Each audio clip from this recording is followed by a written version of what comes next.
Not to forget that CTP supported the so-called property rights of the settlers. The CTP leadership was eager to collect the support of its populist policies in the forthcoming general elections by avoiding criticizing the presence of the Turkish occupation army in Cyprus and the population brought to the island from Turkey, contrary to the Geneva Convention, which supported the Turkish Cypriot leadership in all post-1974 elections. Only the indigenous Turkish Cypriots should be able to vote after a reliable census is done, observed by international bodies.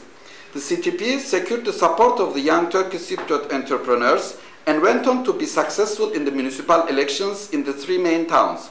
A group of pro-American conflict resolution educators and their so-called peace activists supported the continuation of a separate Turkish Cypriot entity in the north within the framework of an overall Cyprus settlement, which would serve the interests of the United States in our region.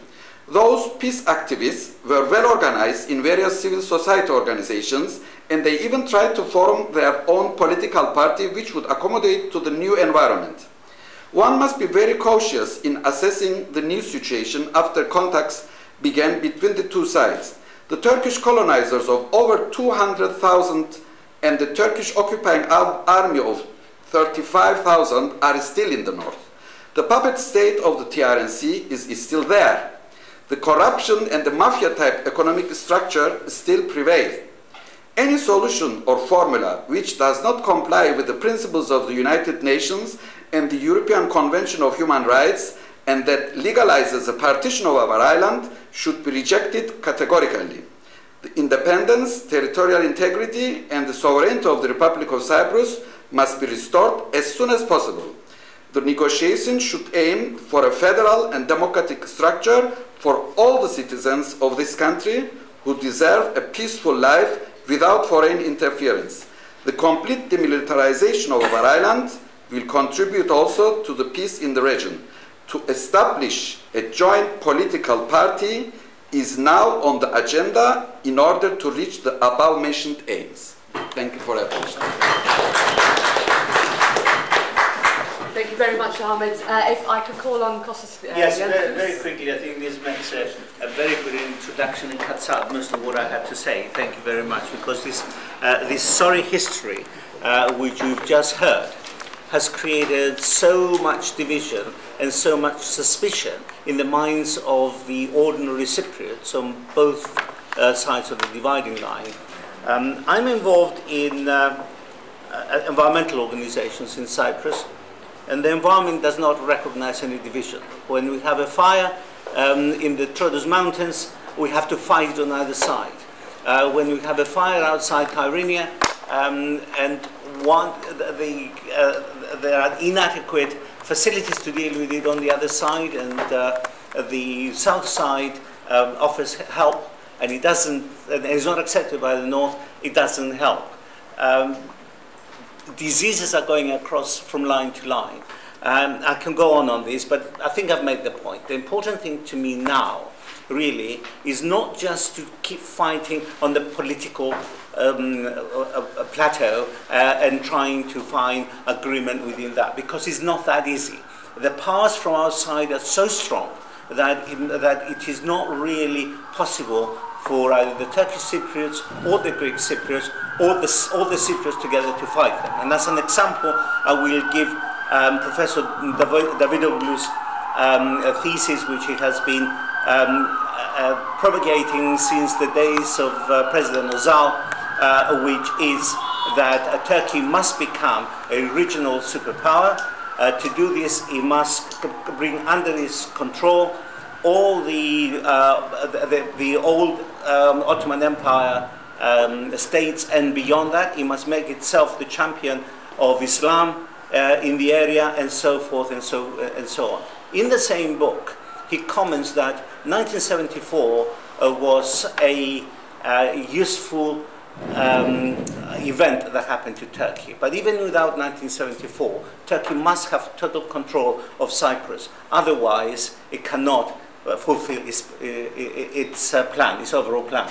Now, with that sort of opposition from Turkey, and with all America's and Western Europe's need for Turkey, which is increasing and not decreasing, If we look today at the major transporters of both oil and gas from the Caucasus, from Azerbaijan and all the other areas through that, are all coming through Turkey. We know the importance of oil. America thinks that it can safeguard that oil coming through, and so does the European Union, but through Turkey, by basically being at peace with Turkey, and therefore giving in as much as it can to them. So where does all this leave the poor Cypriots on both sides? I strongly believe that one of the most fruitful areas where we can work is in the civil society, in organizations not necessarily involved with politics. I found it very easy, for example, to team up with organizations in the occupied area which are involved with the environment, both flora and fauna. We've had joint seminars, we've done joint studies, most of which have been welcomed both by the Cyprus government and by the administration in the north. We have been, the most recent study which we have done, which hasn't actually been published at the moment, is looking at the problems of the remnants of mines which have closed on both sides, where in the Lefka area we have the old Cyprus CMT mines, copper mines, which are polluting the underwater resources of the Xeros and other areas, which are actually feeding Nicosia. And Nicosia, northern Nicosia at the moment, is taking water which in most countries would not be allowed because it has so much the pollution in it. These are ways by which we can jointly work together. We don't get involved with politics in that, in fact trying to avoid it, and this way we're building up confidence with each other. The more we can get civil society to organize across these lines and hopefully have joint organizations or organization which has members on both sides and look after the environment, look after education, look after civil liberties, look after everything which really avoids having to come into immediate confrontation with Turkish interests. I think it would be a great help going forward. I don't see this problem being solved tomorrow, I'm sorry to say, and I think really the more we organize ourselves together, the better. I'd just like to make a comment, if I may, to the comment Mr. Chaglar made, which would be wonderful. Some of us, which unfortunately are older than some of the other people in here, like Mr. Jubras here and myself, have had a long history of organizing associations and having discussions with our Turkish Cypriot cousins through the years. And every time we got anywhere, threats came across from Cyprus and killed all our efforts. Is that fair? Yeah. It is fair. Yes, it's a fair. So, I wish the next generation all the luck in the world, and I hope that you succeed where we have failed.